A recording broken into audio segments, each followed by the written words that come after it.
AITA for telling my birth siblings to fuck off and leave me alone, and I don't care about their stupid fucking parents. I, 21M, was adopted as an infant.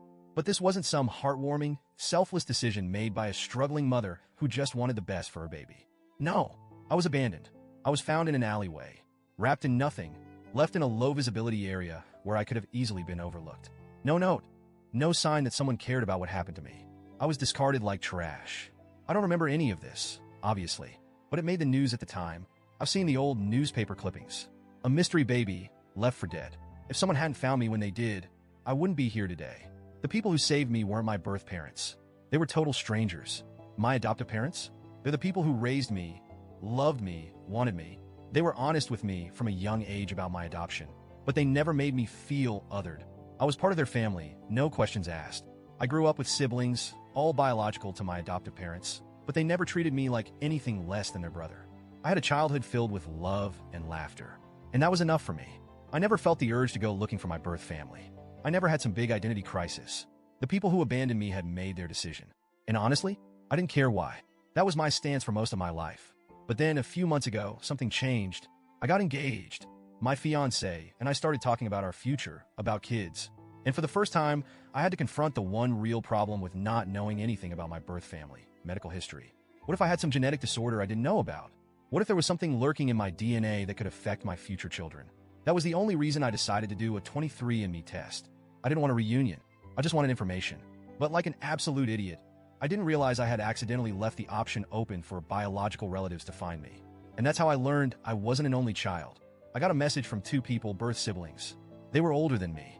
And apparently, I wasn't just some one-off mistake. My birth parents had 5 other kids before me. At first, I was just in shock. I had always assumed my birth parents were young, desperate, and alone when they abandoned me. But no, they had an entire family. They had raised my siblings. And yet, for whatever reason, I was the one they tossed away. I felt numb, confused, angry. But my birth siblings didn't come at me with hostility. They acted excited. They told me they had been looking for me, that they had always known about me, that their parents had regretted giving me up. That last part, that made me pause. Because let's be real, they didn't give me up. They dumped me in an alley like a piece of garbage. Still, I decided to be civil. I told them straight up that I didn't have an interest in reconnecting with my birth parents, but if they had any medical history to share, I'd appreciate it. They didn't answer my question. Instead, they kept pushing to tell me my birth parents' real story. I shut it down. I told them, flat out, that I didn't care why my birth parents abandoned me. I wasn't interested in reconnecting. I just wanted medical information. That's when things shifted. At first, they just seemed disappointed. But then the messages started changing. They started guilt-tripping me. You don't understand. Our parents regretted it so much. They wanted to come forward, but they were too scared of getting in trouble. They cried for you. You were never forgotten. You owe it to them to at least hear them out. That last one, that's when I started getting pissed. I didn't owe them or their parents anything. If my birth parents had really regretted what they did, they would have come forward regardless of the consequences. They would have fought to get me back. Instead, they let me grow up thinking I was unwanted and discarded. And now, when I have a life without them, when I've moved on, they suddenly want a second chance? No, absolutely not. I blocked my birth siblings. I thought that was the end of it. But then, they found me on social media. I started getting messages from different accounts.